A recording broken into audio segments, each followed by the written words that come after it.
Du coup, on va passer à SCP-166, juste une Gaïa adolescente. Faut savoir que quand j'ai lu le nom de ce SCP, quand on a continué la liste, j'étais déjà impatiente d'être aujourd'hui pour pouvoir le lire. C'est un Euclide. Alors, description. SCP-166 est une humaine de sexe féminin originaire d'Europe, en fin d'adolescence, qui présente des caractéristiques similaires à celles des ongulés. Elle est dotée de bois, de pieds à sabots et d'une courte queue qui rappelle celle d'un renne. Voilà.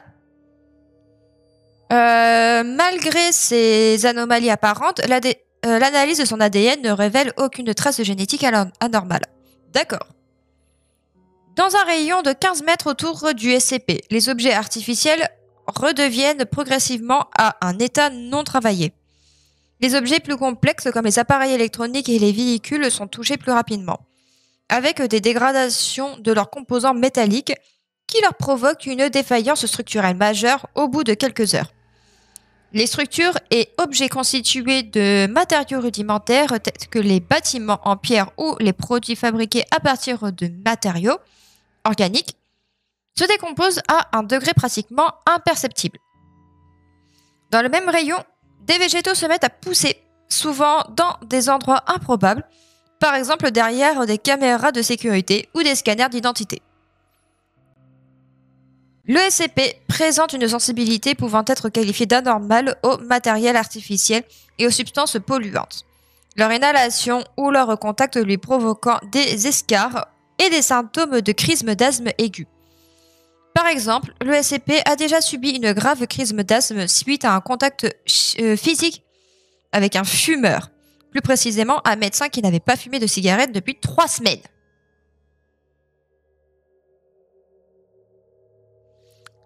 Ah ouais. Donc là, on est sur une jeune adolescente, une jeune femme, qui semblerait soit être pas littéralement un arbre, quoi, mais effectivement, on comprend un petit peu mieux là le coup de Gaïa, étant donné que Gaïa étant la déesse du coup de la déesse mère de la Terre, et de surcroît du coup de la nature et tout, bah tout ce qui est pollution et tout, effectivement, ça doit l'infecter. Intéressant. Procédure de confinement spéciale. Le SCP est confiné dans la zone de bioconfinement C du site 19. Oh! Je savais pas. Elle est au site 19, celle-là. Trop bien. Laquelle a été modifiée pour inclure une antichambre hermétique et un purificateur d'air de qualité industrielle, quand même. Mais du coup, je pense qu'il va falloir faire attention à ne jamais mettre cet enfant en contact de Cain. Étant donné que Cain, lui, il fait pourrir tout ce qui est végétal.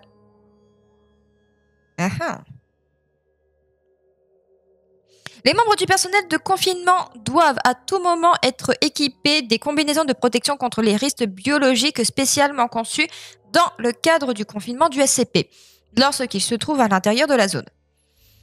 En raison de ses besoins physiologiques uniques, une variété de vêtements amples en coton biologique est fournie au SCP et doit être renouvelé chaque mois. Tous ces repas doivent être préparés selon les directives communiquées avec le moins d'additifs inorganiques possible. Waouh! Ah bah ouais, en fait c'est logique, mais du coup en fait elle c'est 1000 fois pire en fait. C'est encore pire que d'être diabétique quoi. Les requêtes du SCP jugées raisonnables d'articles personnels et de modifications de son enceinte de confinement peuvent être accordées sur l'approbation du coup d'une autorisation de niveau 4 ou plus, mais ça du coup ça a été barré. Mise à jour, toutes les requêtes du SCP doivent être approuvées personnellement par la directrice du site Light. À ce jour, le SCP a demandé un exemplaire de la Sainte Bible, révision de la Bible de Douai par Chalonnet, un chapelet catholique, la possibilité de rencontrer un prêtre catholique pour se confesser, célébrer la messe et participer à d'autres sacrements. Ça a d'abord été refusé, puis après, il y a un aumônier qui a été convié à rencontrer l'OSCP les dimanches toutes les 2 semaines après un processus de décontamination complet. D'accord, donc il y a quand même un prêtre qui vient. Divers livres et magazines, pour la plupart à caractère religieux, accordés sous la réserve de l'examen et de l'approbation de leur contenu. Ok. Un téléphone permettant de contacter l'abbesse du couvent Notre-Dame de la Miséricorde dans le comté de Galway, en Irlande. Ça a d'abord été refusé, puis ça a été accordé, puis ça a été annulé sur ordre de la directrice du site. Alors, à partir de quel moment tu accordes un truc pareil, en sachant que dans tous les cas, son existence doit rester secrète? D'accord. Donc du coup, là, on est avec un SCP qui est plutôt, effectivement, très religieuse, quoi.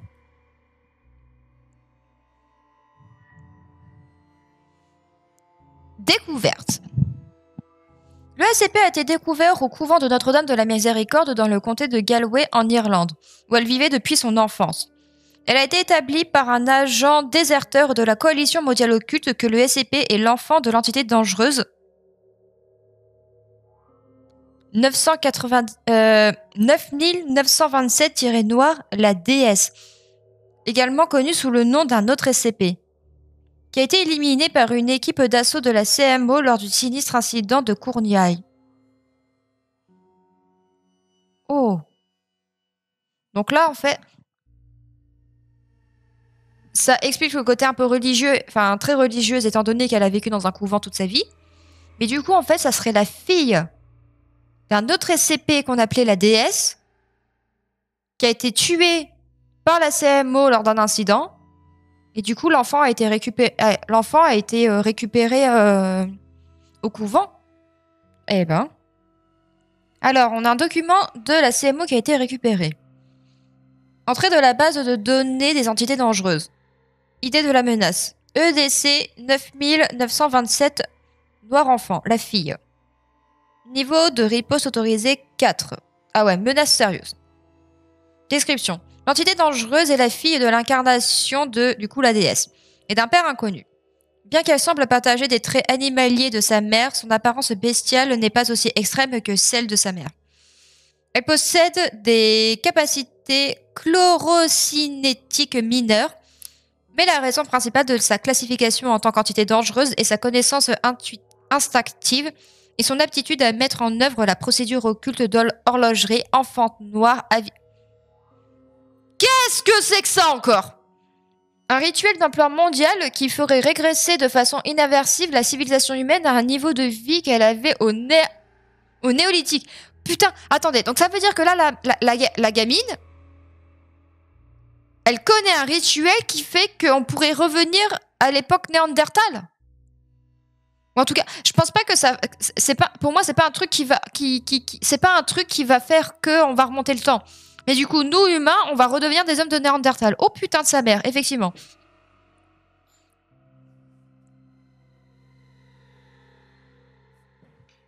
Je sais pas ce qui s'est passé, mais bon. L'équipe d'assaut Lancelot a neutralisé du coup la mer dans les années 1900 en Angleterre au cours d'une opération qui sera plus tard connue sous le nom tristement célèbre d'incident de Cornouailles, sans toutefois avoir pu confirmer la liquidation de l'enfant, en raison du décès de son chef, l'agent Ukulele. Ukulele a reçu à titre posthume d'égide d'argent pour les services qu'il a rendus à l'humanité tout au long de sa vie. Liquidation. L'entité dangereuse n'est pas connue pour ses capacités de défense et doit être éliminée avec extrême préjudice.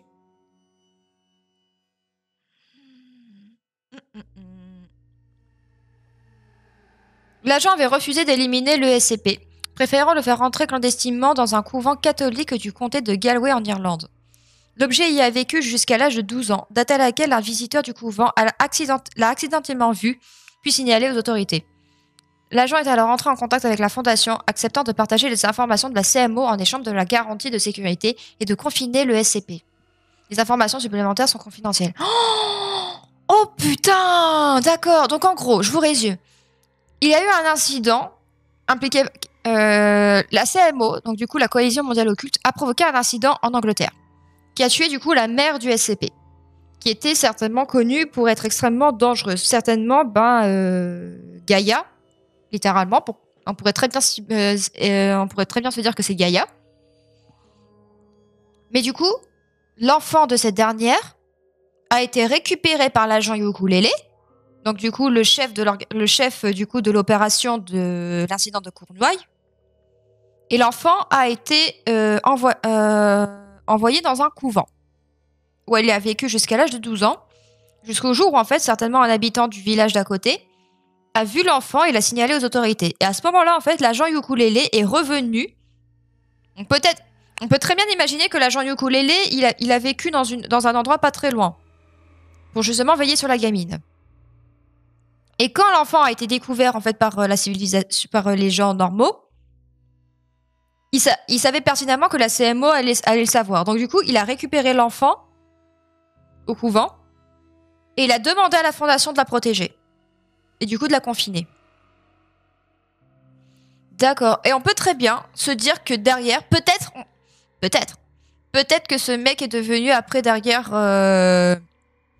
quelqu'un à la fondation. On peut très bien se dire ça. Addendum numéro 1. Un entretien bi-hebdomadaire avec l'aumônier David. Bonjour ma fille. Bonjour mon père.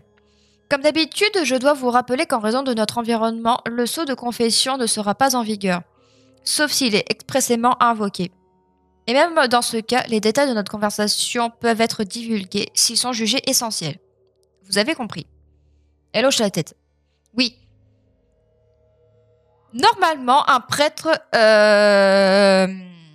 a le devoir de ne jamais révéler ce que ses fidèles lui confessent pendant les confessions. Et sachez que, et ça c'est aussi le gros problème, c'est que ça s'applique même aux policiers si jamais il y a enquête criminelle. Si du jour au lendemain, quelqu'un vient confesser un meurtre à un prêtre, le prêtre ne peut pas le dénoncer. Il n'a pas le droit de le dénoncer. Et même si derrière les policiers viennent pour l'interroger, il n'aura pas le droit de dire ce qu'il s'est dit pendant la confession. Ça, c'est le gros... Ça, pour moi, ça, c'est un énorme problème. Pour moi, en vrai, s'il y a vraiment quelque chose de grave, c'est des choses qu'il ne faut pas cacher. Mais là, du coup, ça ne s'applique pas parce que dans tous les cas, la fondation, elle filme tout. Tout ce qui se passe dans la cellule de la gamine, c'est filmé. C'est enregistré. Et du coup, dans tous les cas, la fondation le saura. Donc en fait, ouais, ça s'applique absolument pas ici. Alors, très bien. Bon, comment allez-vous? Bien. Un membre du personnel m'a parlé de Bénédicte hier. Est-ce que ce qu'on raconte à son sujet est vrai? Ah oui, c'est plutôt malheureux. Mais cette situation n'est pas le fruit du hasard. Il était déjà assez âgé lorsqu'il a pris ses fonctions pour la première fois. Désormais, il peut se reposer. Après tous ses bons et loyaux services rendus à l'Église. Savez-vous qui va le remplacer? Il y a eu beaucoup de spéculations, mais cela pourrait être n'importe qui. Après tout, nous vivons des temps difficiles, avec toutes les récentes controverses. Peut-être veulent-ils un nouveau visage pour remplacer l'Église. Ou bien préfèrent-ils un homme qui a consacré des années de sa vie à leur cause? Qui sait? Ils peuvent même choisir un homme qui appartient à la classe ouvrière. Ça donnerait certainement aux gens matière à parler. Je suppose que oui. Donc les deux s'inclinent et ne parlent plus. Je perçois une question dans ton esprit, ma fille. Désolée. Nul besoin de s'excuser, c'est pour ça que je suis ici après tout. De quoi s'agit-il? Je voulais simplement vous demander quelque chose, mais ce serait un peu indiscret de ma part. Je me demandais seulement si vous vous entendiez bien avec vos parents. Avec ma mère, oui, avant son décès. Je lui rendais visite une fois par mois à la maison de retraite, mais aussi quand c'était son anniversaire ou quand elle était en vacances. Je lui disais que j'étais aumônier dans l'armée, ce qui, je suppose, est assez proche de la vérité. C'est pas tellement faux, c'est vrai. Et avec votre père? C'est une question un peu plus épineuse. C'était un homme bon. Un soldat pour qui 3 choses étaient plus importantes. Dieu, le pays et la famille. Hélas, il avait des convictions très arrêtées. Ce qui donnait lieu à des discussions très animées. Je l'aime toujours, mais c'est préférable pour tout le monde que notre relation en reste là. Alors, il soupire. Et qu'en est-il de vos parents? Je sais que vous avez vécu dans ce couvent, mais avant ça. Je les ai jamais vraiment connus. On m'a laissé au couvent quand je n'étais encore qu'un bébé. Enfin, je suppose qu'ils devaient connaître les sœurs s'ils m'ont laissé là-bas. Mais je ne me souviens pas d'eux. Juste de ce que j'ai entendu sur eux. Ils ont un peu parlé de ma mère avant de réaliser qu'ils doivent faire attention à ce qu'ils disent sur moi. Je crois qu'ils ont dit quelque chose sur le fait qu'elle était une déesse. De toute évidence, ça ne peut pas être vrai. Elle ne pourrait pas être une sorte d'esprit. Elle devait ressembler à quelque chose si j'ai fini par ressembler à ça. Et elle fait des gestes pour remontrer son corps. Et pour information... Oula.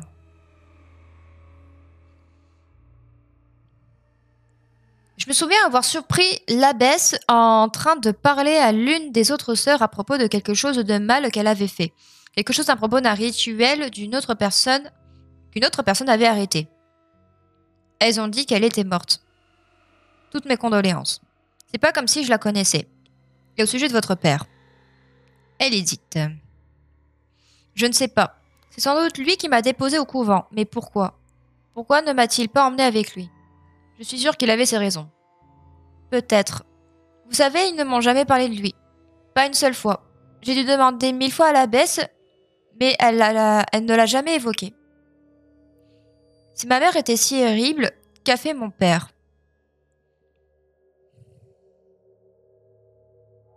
Moi, mon hypothèse, à l'heure actuelle, c'est que je pense que la mère en a eu assez que les hommes détruisent la Terre.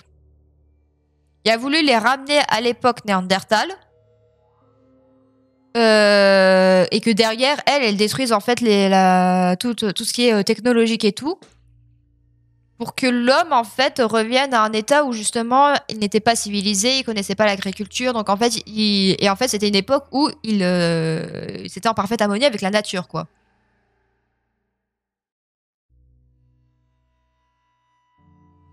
Pour information, son père, tu sais qui c'est? En vrai, j'ai peut-être une hypothèse dans ma tête, mais à voir après derrière. Moi, je pense que c'est un truc comme ça. En mode, la mère, elle en a eu tellement marre, en fait, que de la pollution et tout, qu'elle a tenté le rituel pour ramener les hommes à des hommes de Néandertal et que la CMO l'a arrêté à ce moment-là. Après, 2 possibilités.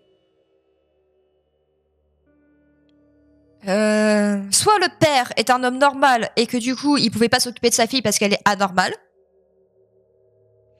Soit à cause de son travail, il a pas pu s'occuper d'elle. Ou alors c'était juste...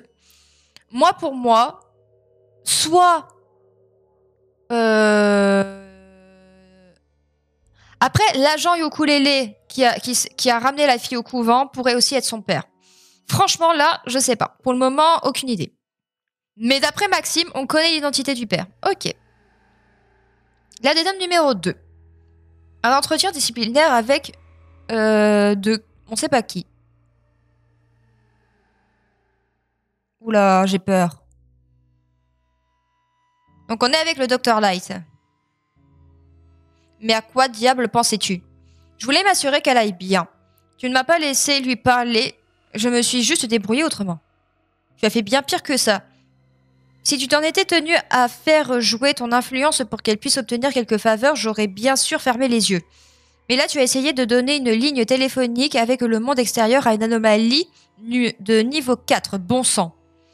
Le conseil n'apprécie déjà pas que tu travailles sur le même site qu'elle. Si ça se sait, tu peux dire adieu à l'accord que vous avez passé. Mais enfin, Sophia, elle est inoffensive. Si elle est là-dedans, c'est uniquement à cause de moi. Il fallait que je fasse quelque chose. Tu penses que la fondation l'aurait laissé grandir en pensant que ça. Avant de dire autre chose. Garde à l'esprit Que cette conversation sera publique pour tous ceux qui ont une accréditation de niveau 4. Je peux censurer ton nom, mais pas empêcher les gens de récolter les morceaux d'une explosion inopportune. Donc là, il se 16 ans. 16 ans durant lesquels elle n'a jamais pu se promener dans une ville, ni aller au cinéma, ni simplement faire du shopping. Peu importe qu'elle soit dans un couvent ou dans une cellule de la fondation, elle est enfermée pour quelque chose qu'elle n'a pas choisi. Et tout ça, c'est à cause de moi. Cette situation n'a rien de juste. Je le sais. Comme à peu près une très grande partie des SCP qui sont dans la fondation. Rien que la petite 053. Elle a rien demandé et elle est enfermée.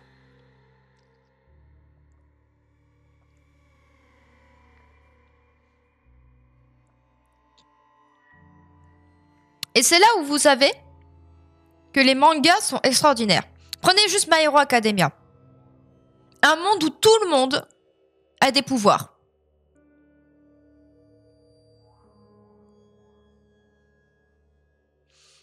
Pourquoi je suis d'accord pour qu'on confine certains SCP. Il y a des SCP, bon, très bien. Mais des SCP inoffensifs comme ça qui veulent juste vivre à l'extérieur, où il faudra juste les surveiller effectivement.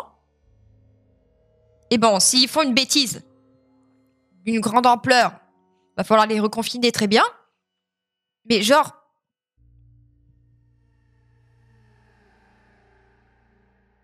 C'est surtout... Après, là... Le problème de cette gamine, c'est que, vu sa consistance, et avec la pollution qu'il y a sur Terre en ce moment, c'est même pas la peine qu'elle sorte, en fait. What? Live 24 heures. Coucou chronique. Eh oui, surprise, surprise.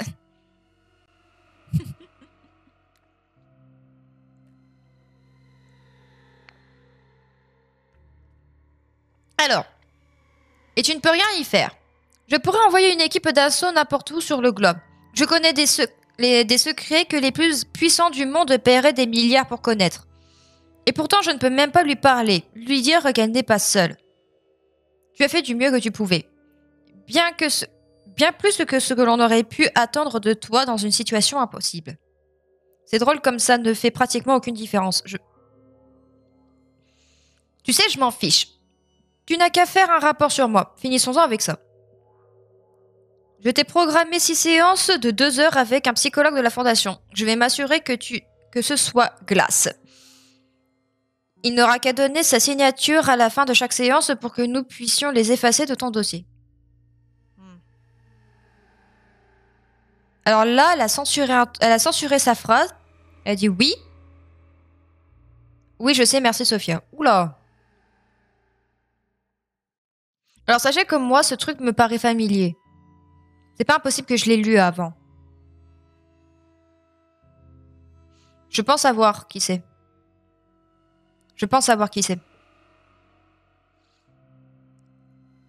Du coup, le 5 août 2013, la note suivante a été découverte dans la salle de confinement du SCP.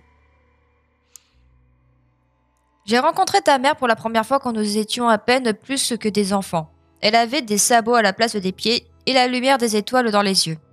Elle était la beauté et la nature incarnée. Et je l'ai tuée de mes propres mains. L'Éden n'est pas un endroit. C'est un état d'être. Ils voulaient nous y ramener et je les en ai empêchés. Je nous ai arraché le paradis une deuxième fois. Je n'ai jamais regretté mes actes ce jour-là, sauf un. Lorsque tu m'as rencontré pour la première fois ce jour-là, tu as vu ton père remettre une balle dans la tête de ta mère. Je n'ai pas d'excuse, seulement une explication. Tu t'en es peut-être même pas souvenu. Mais je te le dis maintenant dans l'espoir que tu comprennes pourquoi j'ai fait ce que j'ai fait. J'espère que tu me pardonneras.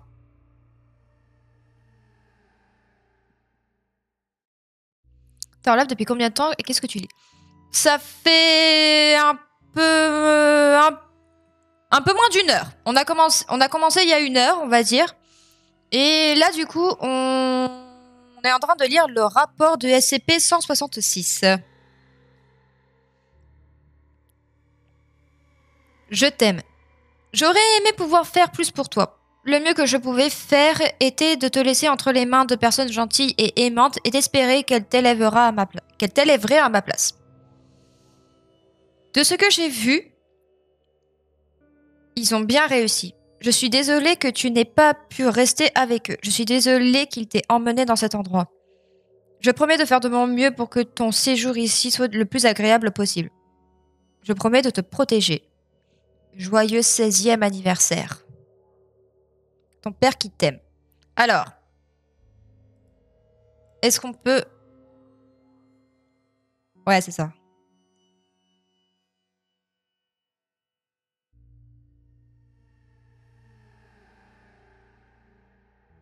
Ouais, bah de toute façon là je viens de cliquer sur ton père qui t'aime. Je crois qu'à un moment donné vous avez dû me le conseiller dans le Discord et je l'ai lu. Parce que j'ai eu un flashback. Ton père qui t'aime et quand on passe du coup là sur la prochain onglet, on tombe sur un compte. La pierre tombale d'Altoclef. Le service funéraire était plus grand que ce à quoi s'attendait Jack. Il devait être contre les règles de voir autant de seniors staff de la fondation au même endroit, au même moment. Mais à nouveau, recruter des agents de la CMO mis à l'écart était aussi contre les règles, et Alto avait été aussi une exception à celle-ci. Exceptionnel est un bon mot pour lui, se murmura Jack. Tu ne lui aurais jamais dit ça en personne, n'est-ce pas? Jack regarda par-dessus son épaule. Sophia se tenait derrière lui, vêtue d'un pantalon noir et d'une chemise blanche boutonnée. Et a encore boosté son ego. Putain, non. Tu marques un point. C'est bon de te voir. C'est bon de te voir aussi, Jack. On devrait prendre un verre à un moment n'étant pas. Tu sais, après des funérailles. Tu fais quoi? Ça fait quoi, 5 ans? 7, je crois. Ah, j'y étais presque. J'y étais prêt. Sophia hocha la tête, et les deux redevinrent silencieux. Le regard de Jack se porta à nouveau sur la pierre tombale. C'était petit, ce qu'Alto aurait détesté. Il n'y avait même pas le nom Alto Clef dessus. Il avait gravé le nom Jonathan Sills à la place. Mais c'était la vie à la fondation, mourir dans l'ombre et tout le tralala. Oui, parce que sachez-le, quand quelqu'un meurt à la fondation, sa pierre tombale, c'est pas son vrai nom qui est dessus. C'est ça qui était pire. Est-ce qu'ils t'ont dit comment il était mort? Demanda Jack après un moment. Non, et toi? Nope. Est-ce que tu as demandé? Au moins une douzaine de fois, répondit Jack. C'est tout Clef, n'est-ce pas? Même mort, c'est de façon mystérieuse, c'est classifié. La seule chose qui aurait pu faire plus lui, ça aurait été qu'il meure en train de... Jack se résolut à sourire. C'est un vrai salopard, pas vrai? Il l'était. Un salopard courageux, mais un salopard.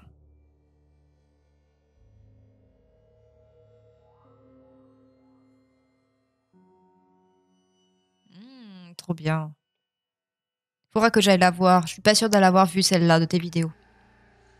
La dernière fois que Jack vit Alto, c'était au mariage de son fils. Il avait envoyé une invitation à Alto juste pour avoir une chance de voir à nouveau ce salopard, mais n'avait pas espéré grand-chose. Il manquait la cérémonie et une bonne partie de la réception. Mais alors que la soirée touchait à sa fin et que les gens commençaient à prendre la direction de la porte, un visage familier se détacha de la foule et se dirigea vers Jack. Regardez qui a décidé de montrer sa tête de queue, s'exclama Jack. J'aurais été un parrain de merde si j'avais manqué tout le truc, pas vrai?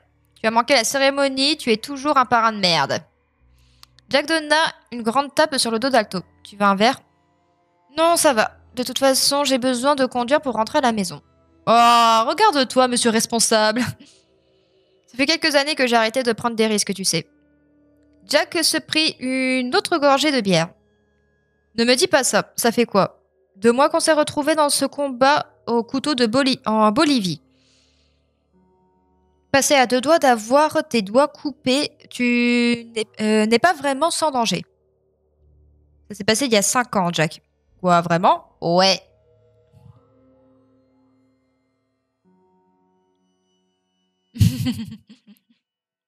Courage, courage, courage. Tu sais, t'as le droit de faire des pauses pendant le... T'es pas obligé de poster des vidéos tout le temps, tout le temps, tout le temps non plus. Hein. J'imagine que ma vision du temps doit être bousillée. Ato sourit et guida un Jack chancelé vers un siège. T'en as bu combien? C'est genre mon 8e, je crois. S'il te plaît, ne me fais pas le coup du coma éthylique. Tu te souviens de ce moment où tu as trop bu avant cette réunion avec tout le site? Pas vraiment, non. J'ai vraiment comaté? C'est plutôt juste. Tu es mort. Ça sonne un peu dramatique, répondit Jack avec un grand sourire aux lèvres. Ils t'ont donné un corps de remplacement. Je vois. Jack regarda Alto de façon suspicieuse. Il aurait pu l'inventer. Ça faisait au moins 20 ans. Et ils auraient pu sortir tout ça, tout droit de son cul. Sinon, comment ça va, mon gars? Tu ne m'avais jamais appelé mon gars avant. Je suis putain de bourré, ok? Maintenant, dis-moi ce qui t'occupe ces derniers temps. Classifié. Oh, va te faire voir. Tu pars sauver le monde par toi-même tout le temps et moi, je dois rester là à faire de la paperasse. Le mieux que tu puisses faire, c'est de me raconter de bonnes histoires. Crois-moi, ces histoires ne sont même pas bonnes. Allez, s'il te plaît, juste une. Je sais pas. Je deviens vieux, mec. Et il m'envoie plus dehors faire tous les trucs intéressants comme il le faisait avant. Tu tues toujours des types verts? Parfois. Eh bien, c'est toujours intéressant. Je rêve que ça ne le soit pas. Répète ça. Le truc intéressant n'est plus vraiment ce que je recherche. Jack se contenta de fixer Alto pendant quelques secondes. Alto agita sa main devant le visage de Jack. T'es là, mon ref? Ouais. Je me disais juste que ça faisait longtemps qu'on n'avait pas parlé. Alto laissa échapper un petit sourire. J'imagine que oui. Est-ce que quelque chose t'est arrivé? Probablement. Probablement, c'est classifié. Oh, je t'emmerde! Alto tapa le dos de Jack et regarda sa montre. Merde, faut vraiment que j'y aille. Vraiment? T'es juste passé pendant quoi, 10 minutes? J'ai une réunion à 19. C'était sur le chemin. Bien sûr, il fallait que ce soit pratique pour toi. On se voit plus tard, Jack. Faudra qu'on se boive un coup ensemble un de ces jours. Ce furent les derniers mots qu'il lui ait dit. Sophia et Jack fixèrent la pierre tombale jusqu'à ce qu'il n'y ait plus qu'eux. Sophia avait apporté un parapluie, mais ça s'était finalement avéré inutile. Même les prévisions avaient annoncé que ce serait une journée ensoleillée. Il n'y avait donc aucune raison pour Sophia de retourner à sa voiture. Elle en avait juste marre de rester debout dans le silence. Et est-ce que tu peux me déposer à la réception? Demanda Jack à Sophia. Tu n'as pas pris ta voiture pour venir jusqu'ici? J'ai pris le bus, mais je ne pense pas qu'il y ait une ligne qui aille jusqu'à 19. Sophia eut un sourire. T'es encore plus inutile qu'Alto. Je ne sais pas si c'est mettre haut la barre ou non, répondit Jack avant de se rattraper. Sinon, à quel point tu le connaissais bien? Sophia lança un regard perçant à Jack. Il leva ses mains en signe de reddition. Non, je veux dire, je te vois rarement sortir de ton bureau et je suis aussi un directeur. Je n'arrive juste pas à imaginer pourquoi tu parlais autant avec qui supervise ces missions à ton avis. Les superviseurs? Il n'est pas drôle, Jack, répondit Sophia. Elle déverrouilla une Toyota Camry blanche. Elle aurait pu s'acheter quelque chose de plus beau, mais Sophia avait toujours été minimaliste. Jack s'assit sur le siège passager et les deux partirent. C'est tout ce que tu as fait durant tout ce temps, superviser Clef? Demanda Jack. Bien sûr que non, mais je mentirais si je disais que ça n'avait pas rallongé mes journées. Et tu ne sais pas ce qui lui est arrivé? Aucune idée. La dernière fois que Sophia vit Alto, c'était un débriefing normal. L'homme ne semblait pas pouvoir la regarder dans les yeux. Son visage était affaissé et la forme de sa colonne vertébrale le ressemblait en un point d'interrogation. Les quelques fois où Sophia avait pu bien regarder son visage, il était évident qu'il n'avait pas bien dormi. Statut de la mission, demanda Sophia. Elle connaissait la réponse, mais la confirmation formelle faisait partie de la procédure normale. Succès. Tous les objectifs accomplis. Oui, la cible a été éliminée. Des témoins? Oui, ses deux fils et sa femme. Était-il au courant que la cible était anormale? Il semble que non. Je les ai quand même amnésiés après. Il pense qu'il est mort dans un accident de voiture. La procédure normale. Autre chose à signaler. Oui. Sophia pencha sa tête sur le côté. Normalement, c'était là que le débriefing se terminait. Alto se dirigeait vers la porte et Sophia n'avait plus à voir son visage mal rasé pour quelques semaines. Elle voulait que ça se termine. Quoi donc? Alto leva finalement les yeux pour la première fois de toute la rencontre. Je voudrais être placée en tant que réserviste. Sophia étouffa un rire. Toi, réserviste? Tu t'es cogné contre une barre avant de venir? Demande refusée. Quoi? Alto se leva et s'approcha du bureau de Sophia. Pourquoi? Elle pouvait sentir une odeur d'après-mission émanant de lui. L'homme avait arrêté de se laver pendant l'émission depuis un an. Bah ouais. Quand Sophia s'en plaignait, Alto mettait ça sur le compte du stress. Mais personne n'y croyait vraiment. Sophia a dû rassembler tout son courage pour maintenir le contact visuel. Tu es notre agent le plus fiable quand il s'agit de neutraliser des types verts. Personne ne t'arrive à la cheville. Je deviens de moins en moins fiable chaque jour, dit Alto. Il plaça sa main devant Sophia. Elle s'agitait comme s'il y avait un tremblement de terre. Est-ce que ça ressemble à la main d'un tireur de précision? Eh bien, il faut que tu fasses quelque chose pour les faire remarcher. Sophia pouvait sentir les larmes se former dans ses yeux. Il piquait à cause de l'odeur d'Alto. Ça veut tout dire. Ça fonctionne jusqu'à ce que ça arrête de fonctionner. Un jour, je vais revenir dans un sac mortuaire. Qu'est-ce qui rend le grand docteur Clef effrayé par la mort tout d'un coup? Alto se pencha sur la table. Peut-être que je veux juste passer quelques années en ayant la paix. Tu as déjà pensé à ça? Étant donné l'état de mon foie, il ne me reste pas plus de 7 ou 8 ans à vivre. Peut-être peux-tu laisser un vieil homme vivre un peu? Mais Sophia ne pouvait plus supporter. Elle se détourna de l'homme et commença à se frotter les yeux. Demande toujours refusée. Si tu veux vraiment t'en aller, vois ça avec le conseil. Et ce fut les derniers mots que Sophia lui ait dit.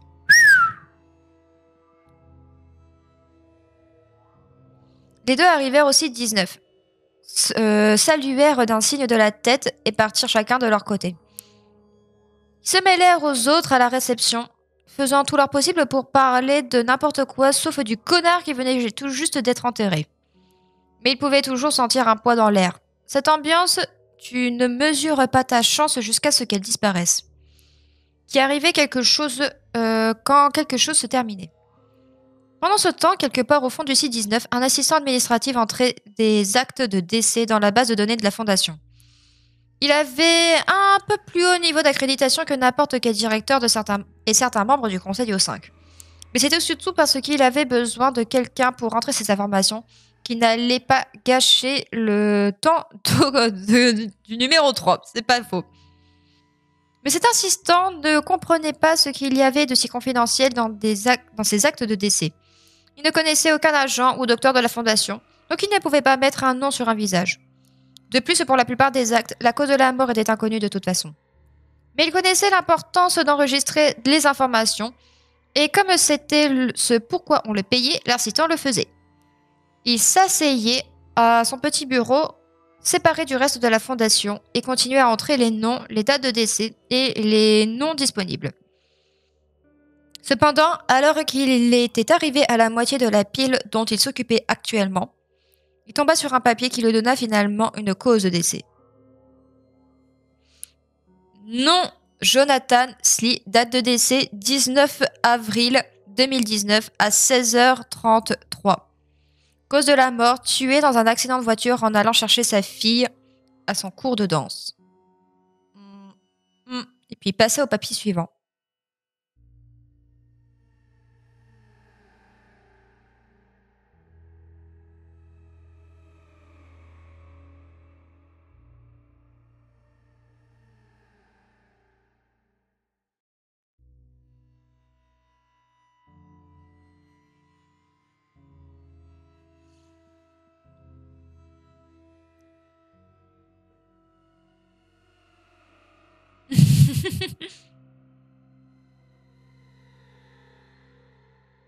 Et puis pour information, Clef tue les plieurs de réalité. Effectivement, étant donné que lui-même est un plieur de réalité.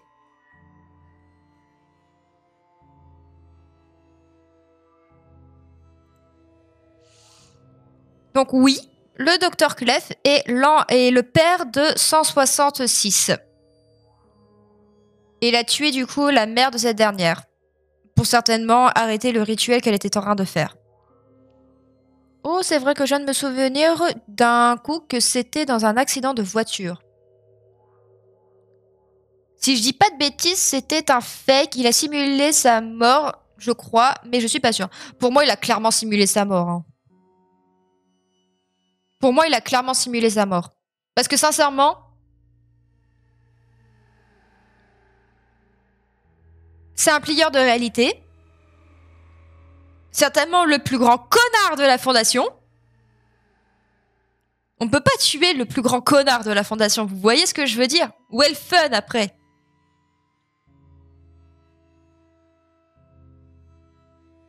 Par contre, le coup de... Il est mort après avoir emmené sa fille au cours de danse. C'est assez bizarre. C'est assez bizarre dans le sens où... Bah, sa fille est enfermée, en fait. Connaissant le personnage, il fake. C'est sûr et certain qu'il a fake. Surtout qu'en plus, le fait est que quelques jours avant, ben la Sophia lui a même pas laissé la possibilité d'être réserviste, ce qui aurait même peut-être potentiellement pu lui permettre de passer plus de temps à la fondation à côté de sa fille. Donc en soi, moi je dis oui, effectivement, il a fake. Par contre,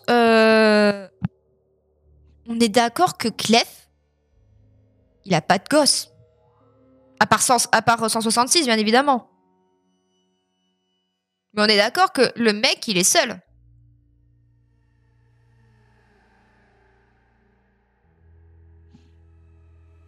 Parce que franchement, c'est bizarre. C'est bizarre dans le sens où... bah, sa fille est enfermée à la fondation.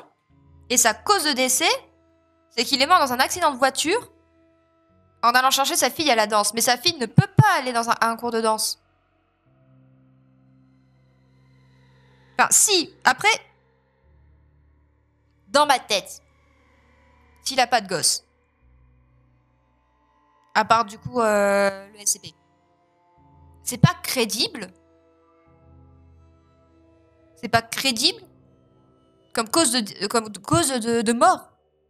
En fait, pour moi, la cause de la mort, elle est ridicule en fait, parce que si, imaginons, un jour, Sophia, elle fouille les archives de décès, retrouve Jonathan Sills, du coup, le nom de la tombe de Clef, donc elle sait que c'est lui, et elle voit ça.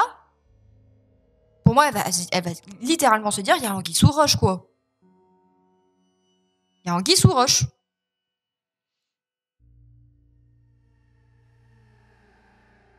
Parce que Clef était seule.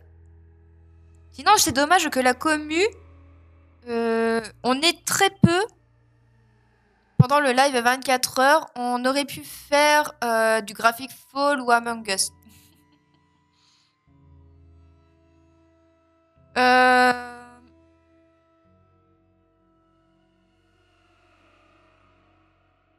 Graphic Fall, en vrai, pourquoi pas. Après, le seul truc, c'est que tout à l'heure, du coup, en début de soirée, on va jouer avec Joel et Poupoule. Donc là, c'est pas impossible aussi que...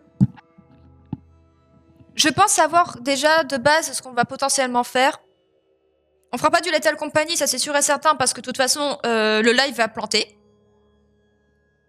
Le live va planter. Mais en fait, ils m'ont fait découvrir quelque chose hier. Et c'est pas impossible du coup qu'on fasse ça.